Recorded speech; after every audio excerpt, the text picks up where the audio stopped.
In the 1960s, many soon-to-be famous musicians flooded into Laurel Canyon in the foothills above Santa Monica. A vibrant music scene emerged almost overnight on the nearby Sunset Strip.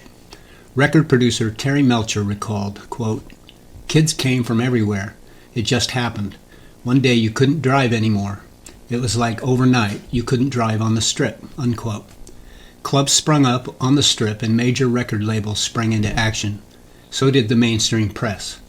The fact that such a scene appeared so suddenly didn't go unnoticed and raised questions about possible top-down orchestration. The idea that prominent economic interests, such as those behind the war in Vietnam, may have collaborated to cultivate a distraction rooted in rock music, psychedelics, and New Age consciousness, as a means of absorbing some of the dissenting pressure coming from the radical left.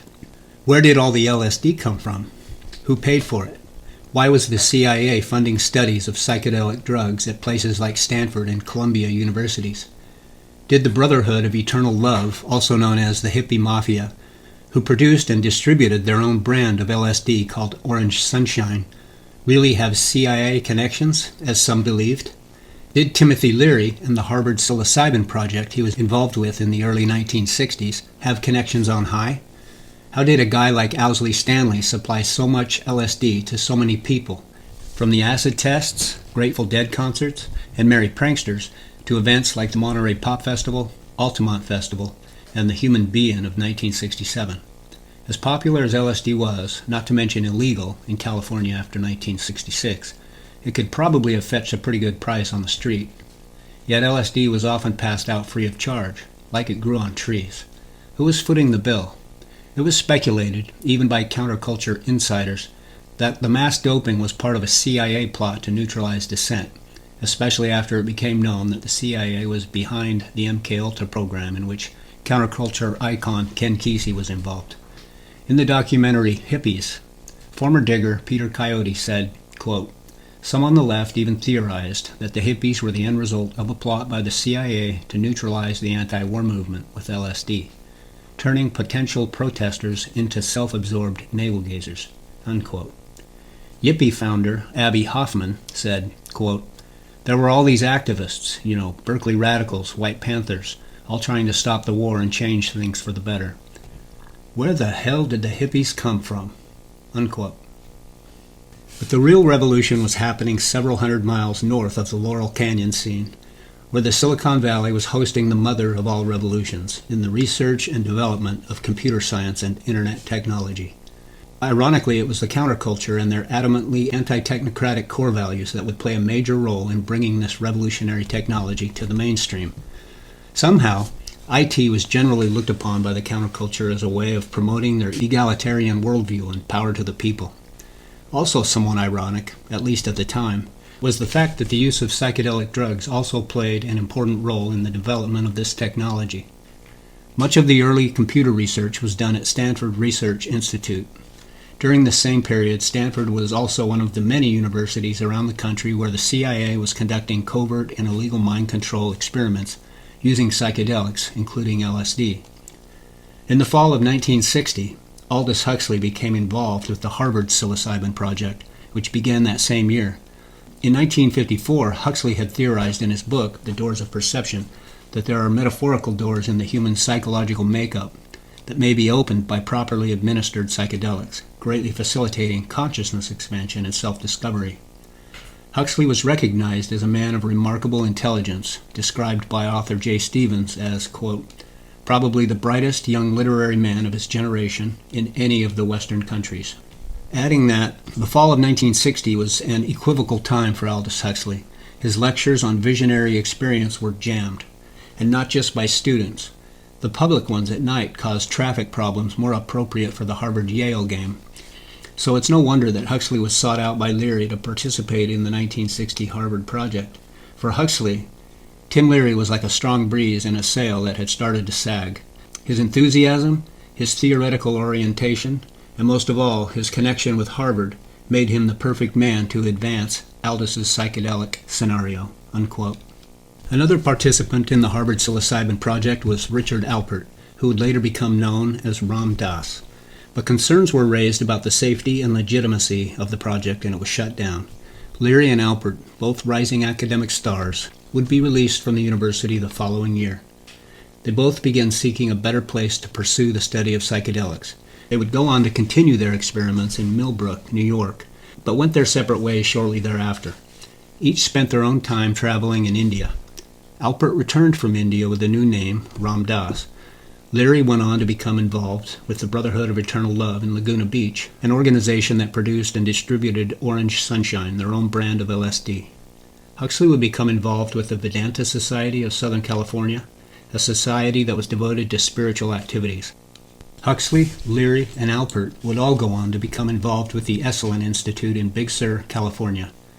Founded in 1962, Esalen was intended to be a center for the study and development of human potential, and is still regarded by many as the geographical center of the human potential movement. Another early teacher at Esalen was English historian Arnold Toynbee, a research professor of international history at the London School of Economics and King's College, London. Toynbee was the director of studies at Chatham House in London for 30 years and a widely read scholar. His papers, articles, speeches, presentations, and numerous books were translated into many languages. In his best-known work, A Study of History, Toynbee analyzes the rise and fall of 26 different civilizations throughout history, concluding that, quote, they rose by responding successfully to challenges under the leadership of creative minorities composed of elite leaders, unquote. Earlier in 1947, Toynbee had been on the cover of Time magazine with an article describing his work as, quote, the most provocative work of historical theory written in England since Karl Marx's Kapital, unquote. Another early guest teacher at Esalen was Albert Hofmann, the Swiss chemist known for being the first to synthesize, ingest, and learn of the psychedelic effects of LSD. LSD was a tool often used at Esalen to promote consciousness expansion. As one participant put it, quote, Esalen provided the philosophy for the hippies, but before the hippie thing could catch on, they needed to find a catalyst and a sacrament. Well, Ken Kesey turned out to be the catalyst, and Timothy Leary and Stanley Owsley provided the sacrament, namely the LSD. Our country has never been the same since. It's kind of hard to believe that all this came out of an obscure little camp out in the woods that only us starving artists and philosophers knew about. The Esalen experience, they call it, experience being the key word, for it's the experience that counts. It's not good enough to just read the doors of perception. What you have to do is experience what's behind the doors of perception. In other words, you have to take the acid and have the experience, unquote. A utopian social vision was slowly emerging in the counterculture, which was centered around forces which seemed at odds with one another. Human potentialism and a back-to-the-earth sort of tribalism on the one hand, and modern technology on the other. Nowhere was this vision better encapsulated than Stuart Brand's Whole Earth Catalog, which launched in 1968. In his book, From Satori to Silicon Valley, Professor Emeritus of History at California State University, Theodore Roszak, describes the Whole Earth Catalog. Quote, alongside the rustic skills and tools, we discover high industrial techniques and instruments, stereo systems, cameras, cinematography, and of course, computers. On one page, the manifesto of the Mad Farmer Liberation Front, Wendell Berry's plea for family-scaled organic agriculture, and on the next, Norbert Wiener's Cybernetics, unquote. Similarly, Stanford professor Fred Turner describes the Whole Earth Catalog as having what he calls a whole system framework, rooted in systems theory, the language of the military-industrial research in this period. The one other thing I want to show you about the catalog that's really important are the categories that the tools are organized into. The whole system framework is one that enters the counterculture not from hippie rebellion, but from cybernetics and from World War II, directly from the military-industrial complex. Systems theory is the language of military-industrial research in this period. And in his book, From Counterculture to Cyberculture, Turner writes, quote, in 1968, Brand founded the Whole Earth Catalog in order to help those heading back to the land find the tools they would need to build their new communities. These items included the fringed deerskin jackets and geodesic domes favored by the communards, but they also included the cybernetic musings of Norbert Wiener and the latest calculators from Hewlett-Packard. In later editions, alongside discussions of such supplies, Brand published letters from high-technology researchers next to first-hand reports from rural hippies. In the process, he offered commune-based subscribers a chance to see their own ambitions as commensurate with the technological achievements of mainstream America, and gave technologists the opportunity to imagine their diodes and relays as tools, like those the commune dwellers favored, for the transformation of individual and collective consciousness. Together, the creators and readers of the Whole Earth Catalog helped to synthesize a vision of technology as a countercultural force that would shape public understandings of computing and other machines long after the social movements of the 1960s had faded from view. In the Whole Earth Catalog era, these networks span the worlds of scientific research, hippie homesteading, ecology, and mainstream consumer culture. By the 1990s, they would include representatives of the Defense Department, the U.S. Congress, global corporations such as Shell Oil, and makers of all sorts of digital software and equipment." Unquote. Brand had other important influences as well. He first took LSD in December of 1962 and began hanging out with Ken Kesey and the Merry Pranksters at Kesey's home near Stamford. He later began collaborating with Kesey and the Pranksters for events like the Trips Festival in 1966, which catapulted Brand to the fore as entrepreneur. By this time, about 8 years had passed since Kesey had volunteered as a test subject in the CIA's MKUltra program, unaware that it was a CIA program exploring mind control. Psychedelics have been credited as having played an important role in the development of computer technology. Isn't it possible then that psychedelics also played an important role in preparing everyone using them to embrace that same computer technology? In his book, From Satori to Silicon Valley, Rozak writes, quote, "Here I suspect is the reason why Buckminster Fuller, Marshall McLuhan, and other technophiliac utopians struck such a responsive chord among the countercultural young. Acid and rock had prepared an audience for their message, and it prepared it in an especially persuasive way that undercut the cerebral levels. This experience, purchased out of the laboratories of our industrial culture, somehow allies its disciples with the ancient, the primitive, the tribal. Its proper use is among huddled comrades gathered in a sacramental hush in a park or field, on the beach, in the wilderness, or the enfolding darkness of an urban den. Here, then, we find the same striking blend of the sophisticated scientific and the natural communal that Buckminster Fuller claimed for the geometry of the geodesic dome, and that the Silicon Valley hackers would eventually claim for the personal computer. This generation absolutely swallowed computers whole, just like dope, Stuart Brand observed in a February 1985 interview in San Francisco Focus magazine. The assumption underlying these mass distribution efforts was blunt and simple. Dope saves your soul. Like the Catholic sacraments, it takes effect ex opere operato by its very ministration. Once this promise crossed wires with the growing interest in Oriental mysticism, the psychedelics had been launched as a cultural force. It seemed clear that the research laboratories of the Western world, including those of the giant pharmaceutical corporations, had presented the world with a substitute for the age-old spiritual disciplines of the East. Instead of a lifetime of structured contemplation, a few drops of home-brewed acid on a vitamin pill would do the trick. It was a shortcut to Satori." Unquote. In fairness, Rozak doesn't point out here that the use of psychedelics, too, is an age-old spiritual discipline, and not just in the East. But it's not at all clear that the manner in which psychedelics were being used on the streets during the 1960s was a responsible one, and in fact, it appears that it was pretty reckless. And this particular psychedelic, LSD, was synthesized in a laboratory, where those with the financial means could study it closely.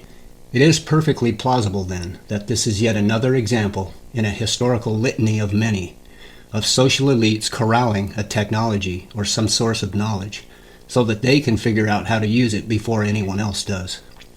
It's perfectly plausible, as Rozak asserted, that acid and rock had prepared an audience for their message, and prepared it in an especially persuasive way that undercut cerebral levels. Later, in 1985, Stuart Brand also co-founded The Well, one of the earliest online communities. According to Turner, The Well was designed to take the whole Earth concept, as well as its communities, and make them available to the digital age. In his Stanford University commencement speech in 2005, Steve Jobs would compare Stuart Brand's Whole Earth catalog to the internet search engine Google, echoing Timothy Leary the previous decade and his newly modified slogan, "Turn on, boot up, jack in." The digital beings of the 1990s echoed the human beings of the 1960s, serving as a gathering place for cyberculture and new media pioneers to exchange ideas. In the early years, it drew major companies as sponsors, such as Apple, Microsoft, Adobe Systems, and Kodak, while at the same time maintaining the feel of an underground party. To my mind, the vision and overall esprit of the counterculture is positive and well-intended. But the question that has to be answered is whether or not the vision and creative energy of any group can be co-opted by another one that has the power and the means to do so. More specifically, how did this group, with its adamantly anti-technocratic, anti-establishment core values, become convinced to embrace the last thing one would expect them to embrace, the latest big technology? In the late 1970s, the Ronald Reagan presidential campaign hired the Stanford Research Institute to help them design an effective campaign strategy. This was covered in the 2002 film, The Century of the Self, by Adam Curtis. SRI had developed a method called VALS, Values, Attitudes, and Lifestyles, which could be used in various arenas, such as corporate marketing or political election campaigns, using profiling. At that same time, this profiling revealed a strong motivational tendency across society for inner direction and individuality, which included a significant portion of the counterculture. By using campaign slogans that played to these tendencies, many members of the counterculture saw fit to cross party lines and vote conservative, an irony which surprised even SRI researchers, given the negative view of Ronald Reagan widely held among counterculture members during Reagan's tenure as governor of California in the 1970s. The film includes interviews with actual SRI researchers who participated in this study, who maintained that this strategy ended up making the difference in the election and making Reagan the 40th president of the United States in 1980. And my good friend and one of the original Yippie founders, Jerry Rubin, definitely moved in that direction. And I think he was beginning to buy into the notion that he could be happy and fully self-developed on his own. Socialism in one person. Yes. Was he alone in that trajectory? Although that, of course, is capitalism. That's the whole joke. I think it's funny. I think it's funny because people spend so much of their life being bedeviled by their past and being locked into their past and being limited by their past. And it was at this point that American capitalism decided it was going to step in and help these new individuals to express themselves, and in the process make a lot of money. The first thing they were going to do was to find a way of getting inside their heads, to discover what these new beings wanted in order to be themselves. This came not from Madison Avenue, but from one of the most powerful scientific research institutes in America. Stanford Research Institute in California worked for corporations and government. It had done much of the early work on computers, and was also working for the Department of Defense on what would become the Star Wars project. In 1978, a group of economists and psychologists at SRI decided to find a way to read, measure, and fulfill the desires of these new, unpredictable consumers. To do this, SRI turned for help to those who had begun the liberation of the self. In particular, one of the leaders of the human potential movement, a psychologist called Abraham Maslow. Through observing the work at places like Esalen, Maslow had invented a new system of psychological types. He called it the hierarchy of needs, and it described the different emotional stages that people went through as they liberated their feelings. At the top was self-actualization. This was the point at which individuals became completely self-directed and free of society. The team at SRI thought that Maslow's hierarchy might form the basis for a new way to categorize society, not by social class, but by different psychological desires and drives.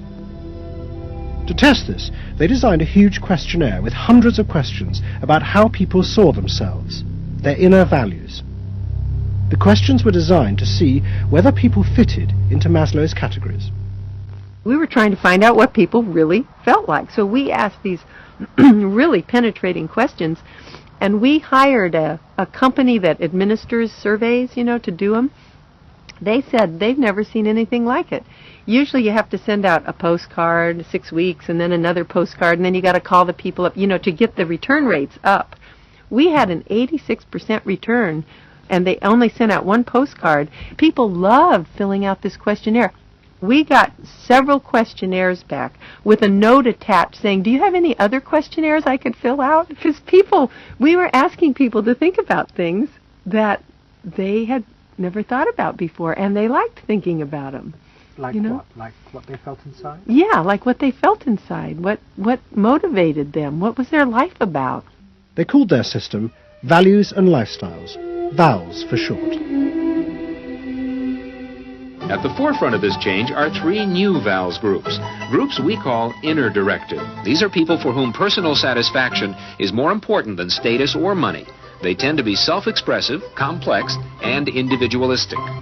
I'm a businessman.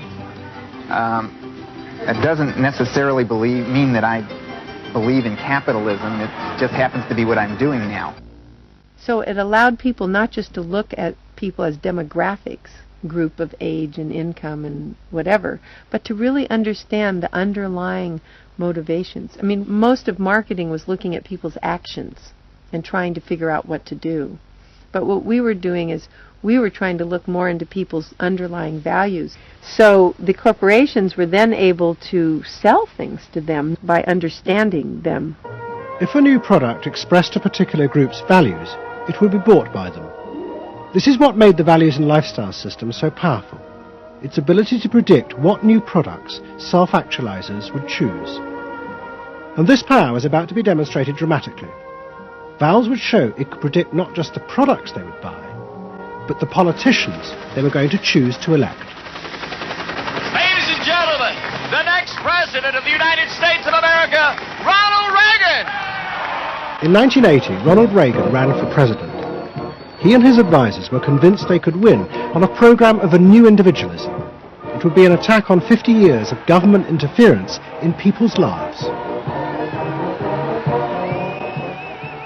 I wrote a speech about let the people make the basic decisions, get judges out of the way, get bureaucrats out of the way, get centralized government out of the way. I gave Reagan a choice of several titles for the speech, and the one he picked was let the people rule.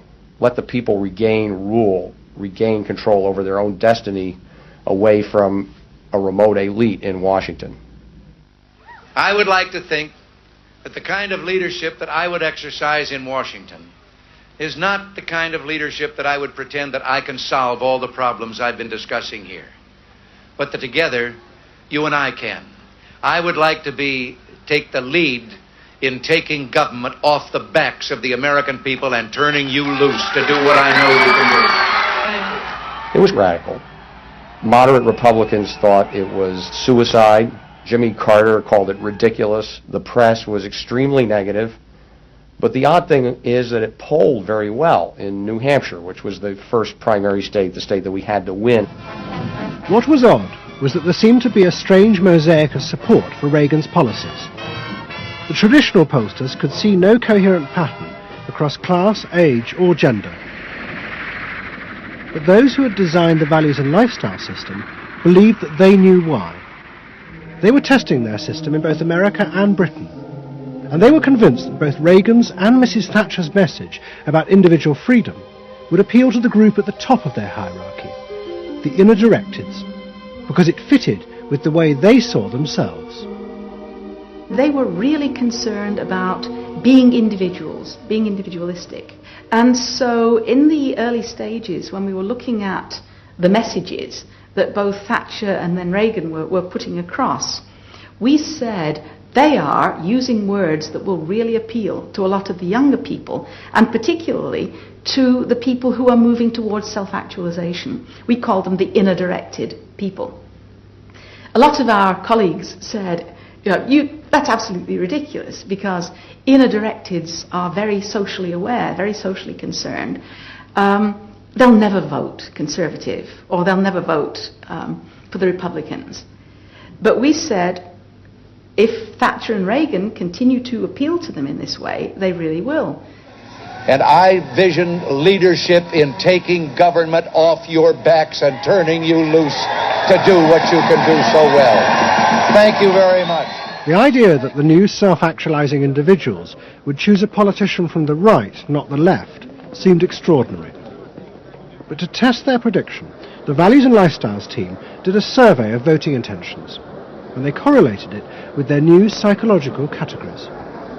When we said in our surveys, who are you going to vote for, sure enough, it was the inner directives who said that they would vote for Thatcher and for Reagan. And they made the difference in those elections because of their voting for Thatcher and Reagan. And it really surprised our colleagues, even within my own organization. Behavioral psychology plays an enormous role in the modern world.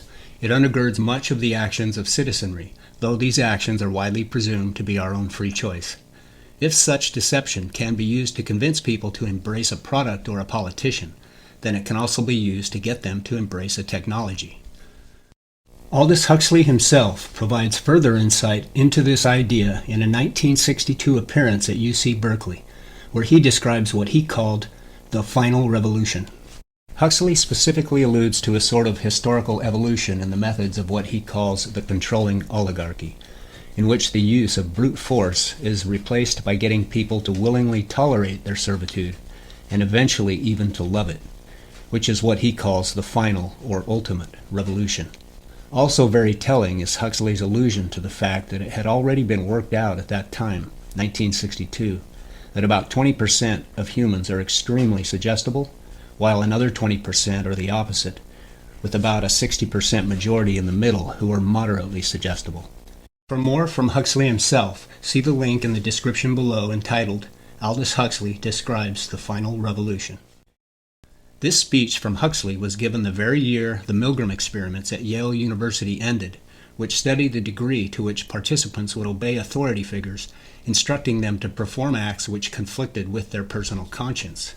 This speech was also just a decade after the Ash conformity experiments at Swarthmore College, which studied the degree to which individuals yielded to peer pressure and a majority group opinion.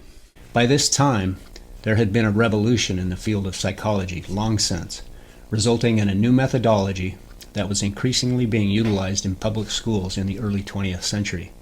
One of the hotbeds of this new psychology was a place which author Paolo Leone described as, quote, a flourishing center of culture and the sciences, each of its universities a magnet for the ambitious intellectual youth of Europe and the United States, unquote.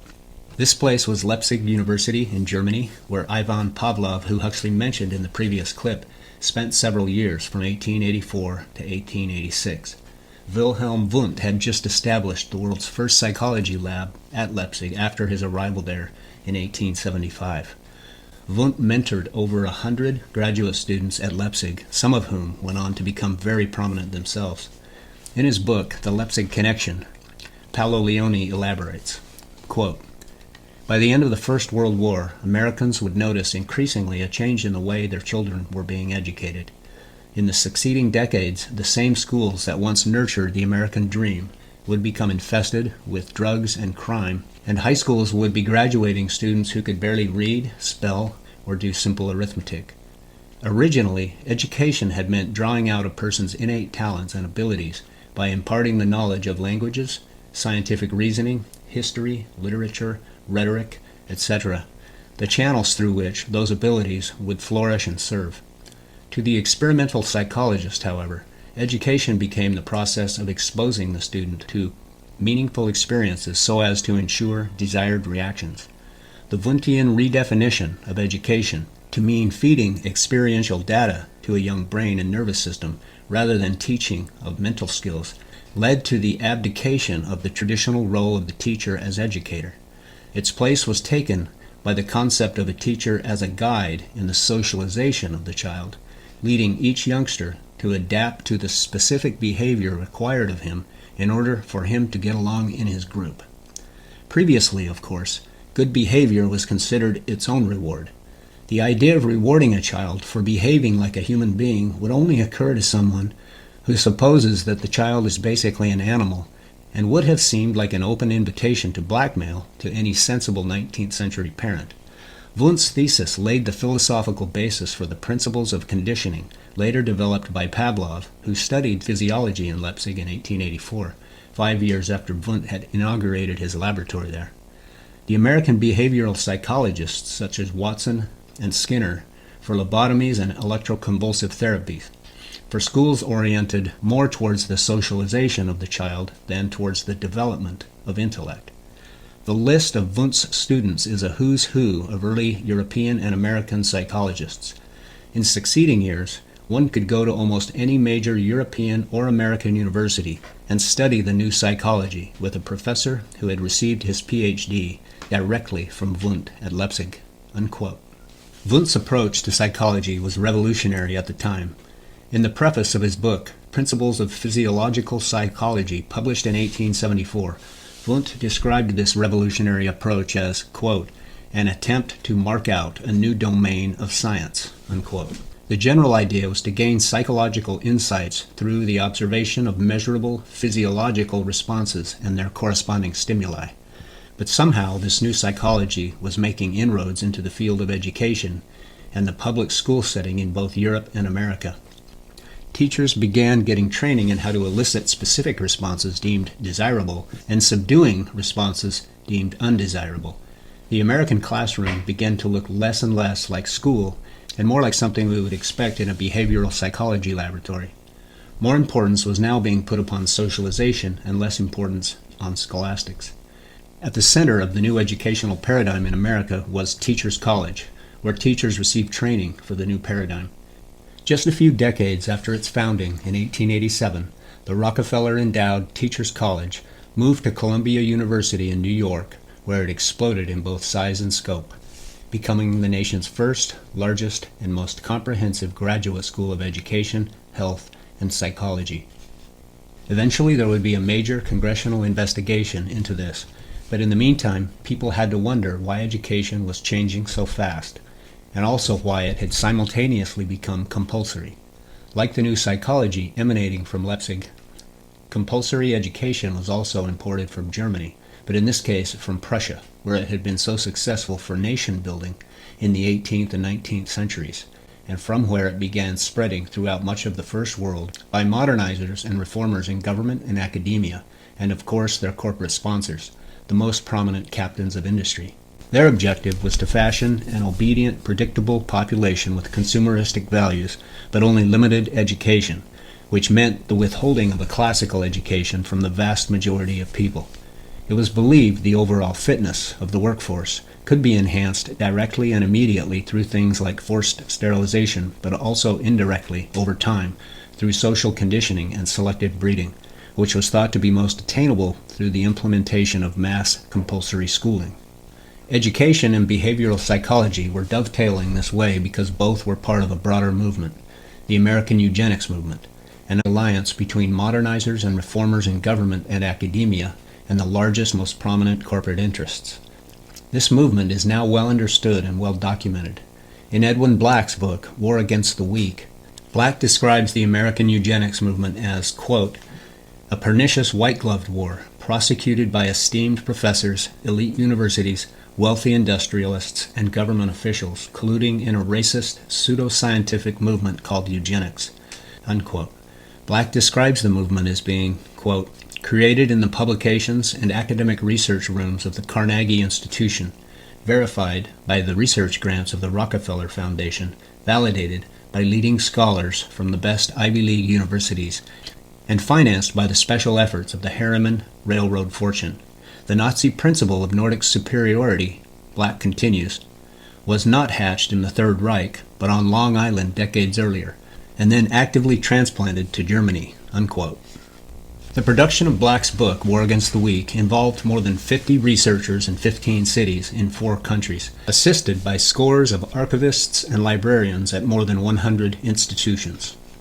By 1952, what was happening in American schools had gotten significant enough that it was the focus of a congressional investigation, the Reese Committee, which looked into the tax-exempt foundations of the industrial giants of that time, notably Carnegie, Rockefeller, and Ford, to determine if they were using their grant-making power and vast wealth to influence the American education system. Norman Dodd, the lead investigator, presented this congressional committee's findings in the Dodd Report, which stated that during the period of 1933 to 1936, a revolutionary change took place which, quote, could not have occurred peacefully or with the consent of the majority unless education in the United States had been prepared in advance to endorse it, unquote. Primarily because this revolution opposed American traditions and its independent esprit and promoted instead internationalism, collectivism, and moral relativism.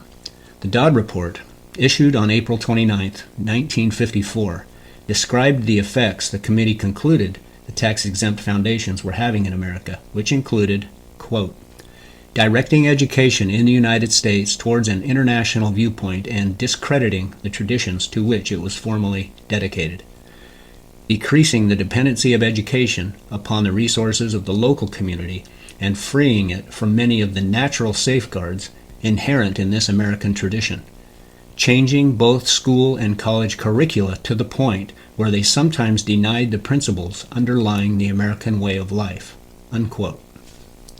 Ultimately, the committee failed to bring charges, and although the issue of the subversive activities of tax-exempt foundations had become a hot topic, it had also been highly politicized, helping to garner just as much support for the foundations as there was opposition, which obfuscated what should have been a slam dunk, as politicization often does.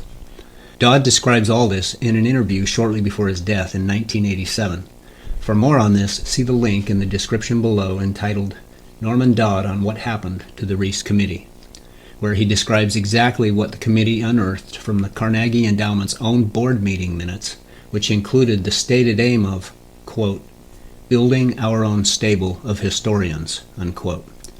What sorts of people, one has to wonder, would even want to build their own stable of historians?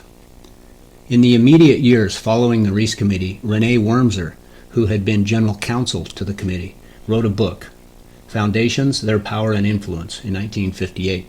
In the book, Wormser describes an emerging elite with vast financial resources and unchecked, unaccountable power, quote, concentrated increasingly in the hands of an interlocking and self-perpetuating group, unquote.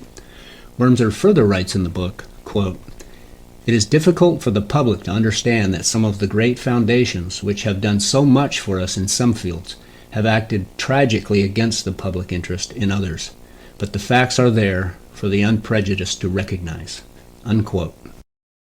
Writing in 1951, noted philosopher and Nobel laureate Bertrand Russell comments on the effects of the new psychology on the school system. The following are excerpts from his book, The Impact of Science on Society. Quote, I think the subject, which will be of most importance politically, is mass psychology. Its importance has been enormously increased by the growth of modern methods of propaganda. Of these, the most influential is what is called education.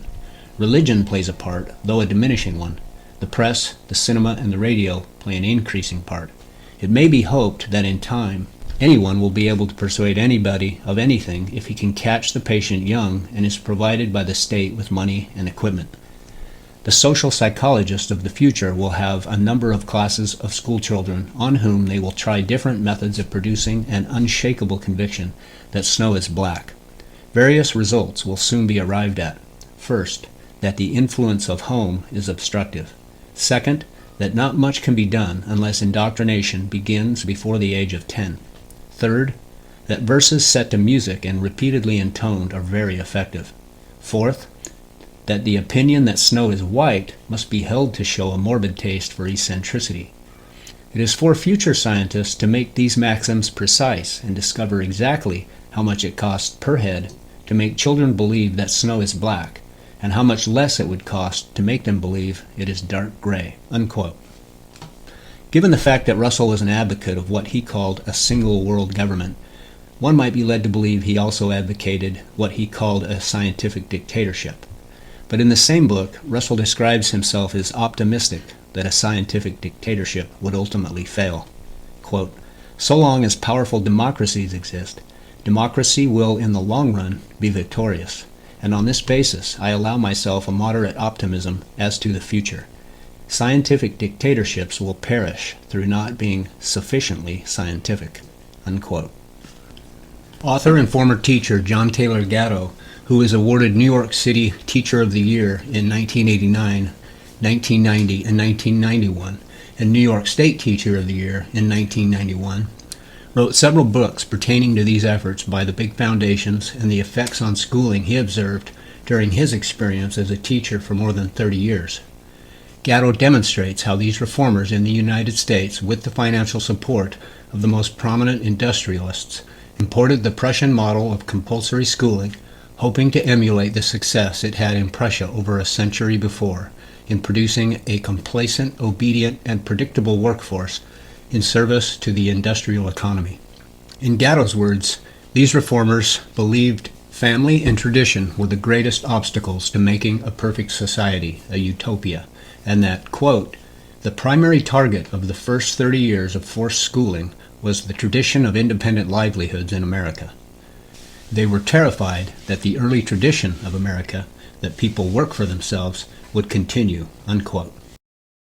Leading industrialists and their academic counterparts believed in early indoctrination and forced state education as a means to thwart the small business, small farm economy that many Americans enjoyed at that time. State education would be designed to deliver only a very basic education for the vast majority, keeping them relatively uninformed and promoting conformity and reflexive obedience to authority above all else. Gatto's research includes copious quotes from the aforementioned foundation's own documents, all manner of pertinent data from that era, and 3 critical multi-volume documents the foundations produced in concert with universities, state education departments, and the U.S. Department of Education, which outlined the way education was to be carried out in the United States. One of these documents, the Behavioral Teacher Education Project, included the stated aim of, quote, nothing less than the impersonal manipulation through schooling of a future America in which few will be able to maintain control over their opinion, unquote. For more from Gatto himself, see the link in the description below entitled John Taylor Gatto on the Power of Foundation Grant Money. There are some takeaways here which are unambiguously important. State education in America and many other places was forced upon the public, and it was fiercely opposed.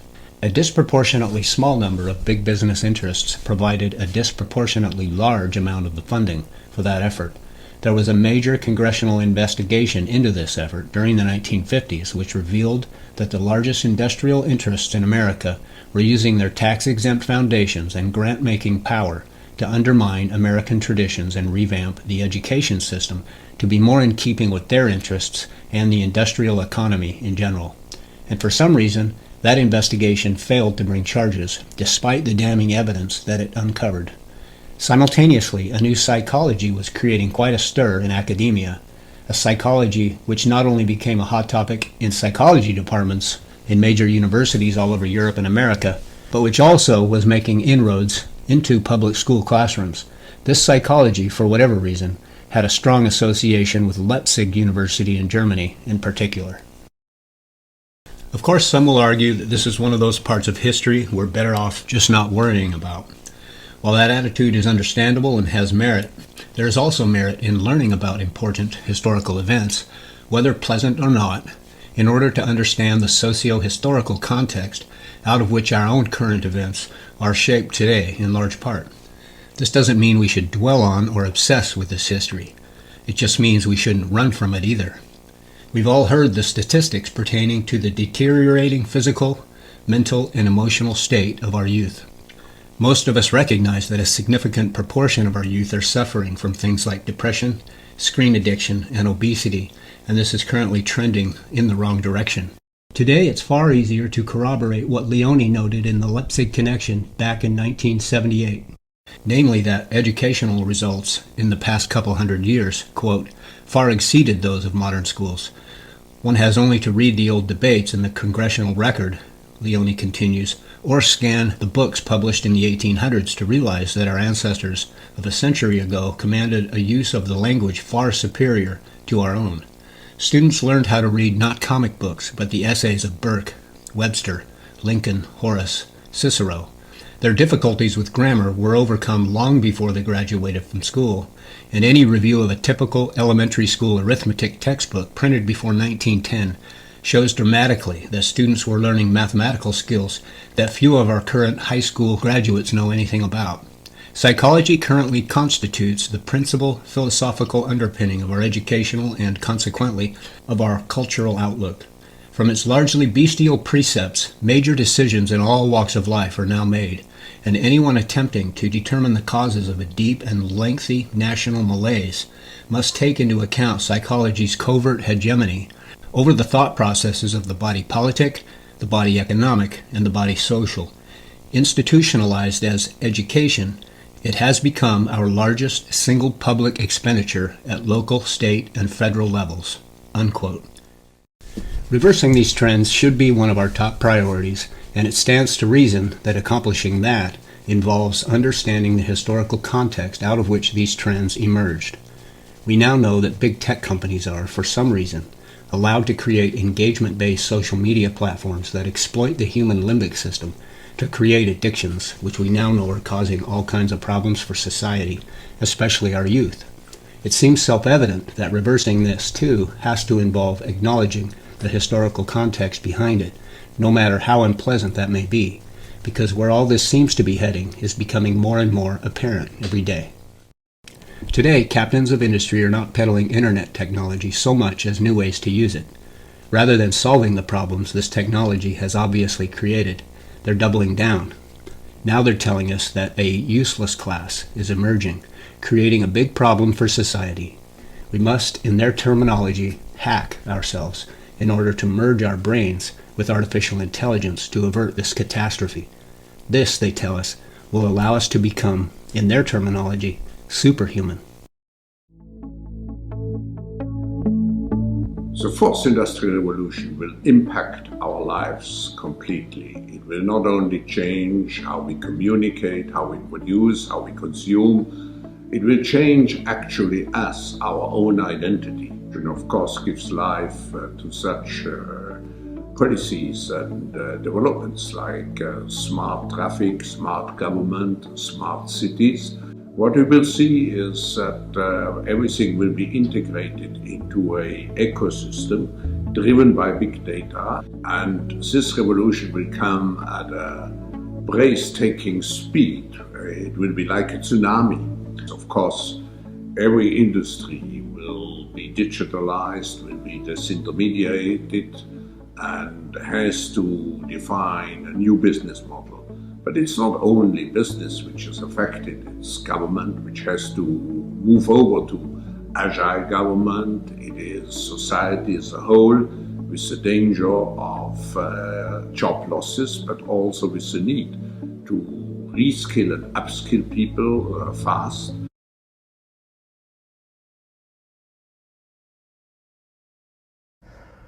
So we may be facing in the 21st century a completely new kind of inequality, which we have never seen before in human history. On the one hand, the emergence of a new upgraded elite of superhumans enhanced by bioengineering and brain-computer interfaces and things like that. And on the other hand, a new massive useless class, a class that has no military or economic usefulness, and therefore also no political power. We are probably one of the last generations of Homo sapiens. Within a century or two, Earth will be dominated by entities that are more different from us than we are different from Neanderthals or from chimpanzees. Because in the coming generations, we will learn how to engineer bodies and brains and minds. These will be the main products of the economy, of the 21st century economy. Not textiles and vehicles and weapons, but bodies and brains and minds. Now, how exactly will the future masters of the planet look like? This will be decided by the people who own the data. Those who control the data control the future not just of humanity, but the future of life itself. Because today, data is the most important asset in the world. Now, why is data so important? It's important because we've reached the point when we can hack not just computers, we can hack human beings and other organisms. There is a lot of talk these days about hacking computers and email accounts and bank accounts and mobile phones, but actually we are gaining the ability to hack human beings. When the infotech revolution merges with the biotech revolution, what you get is the ability to hack human beings. And maybe the most important invention for the merger of infotech and biotech is the biometric sensor that translates biochemical processes in the body and the brain into electronic signals that a computer can store and analyze. But control of data might enable human elites to do something even more radical than just build digital dictatorships. By hacking organisms, elites may gain the power to re-engineer the future of life itself. Because once you can hack something, you can usually also engineer it. And I'd like to start with a very simple question, which is this. You paint this picture of a future that's quite scary. How soon do you expect that future to be here? I mean, how soon could we be dealing with digital dictatorships? I think that the timescale is decades. I mean, in 200 years, I guess there won't be any sapiens left. There'll be something completely different. 2 years, it's far too soon. So we are talking about a few decades. Nobody knows exactly how many. Interestingly, Schwab described the Fourth Industrial Revolution here in remarkably similar terms to the way Professor Fred Turner described Stuart Brand's Whole Earth Catalog, as you probably recall. What we will see is that everything will be integrated into an ecosystem. The whole system framework is one that enters the counterculture not from hippie rebellion, but from cybernetics and from World War II, directly from the military-industrial complex. Systems theory is the language of military-industrial research in this period. The comparatively amorphous cybernetic structure of Stuart Brand's Whole Earth Catalog, which Steve Jobs compared to the Google search engine in 2005, has evolved into the much more differentiated, sophisticated cybernetic system of what's now being called the Fourth Industrial Revolution. This outcome will surely come to fruition so long as those with the means are allowed to use and control our leading institutions of scientific research and education, so long as we have to continue wondering how much of the technological ideation being trumpeted from the mainstream media today has roots in places like the Psychology Laboratory at Leipzig, the Stanford Research Institute, the Department of Defense, and many others. I have to think that if a useless class is emerging, then it's the unholy alliance between captains of industry, government, and academia that has the biggest hand in it. Of course, it won't do to indict industry, government, and academia in general across the board. There are far too many people involved in these important institutions who are acting in good faith, no doubt the majority. Nevertheless, there are also people working within these institutions who have perverse incentives, and who also have the means to create unholy alliances between them, which is what has happened. We're clearly moving very quickly beyond older forms of political corruption, like the lobbying of lawmakers by big business to make the regulatory environment and tax burden difficult for smaller players, or like corporations employing methods like Microsoft's so-called embrace, extend, extinguish strategy to undermine competitors. As everything is increasingly being driven by big data, those who control this data are increasingly wielding the power to control everything, right down to the very flow of information into the minds of citizenry. This trajectory and various world events have many wondering how long it will be before we have smart cities on 5G grids with mass surveillance and a system of social credit scores, and how much longer it will be considered socially acceptable to do things like collect rainwater, keep livestock, use solar panels, or engage in any sort of off-grid activity. In a world where hacking and even engineering human beings is a primary driver of the economy, as the captains of industry today tell us will be the case, how much real freedom does the ordinary citizen have, whether superhuman or not? And if attaching a digital control mechanism to your brain isn't the culmination of the final revolution Aldous Huxley described 6 decades ago, then whatever could be?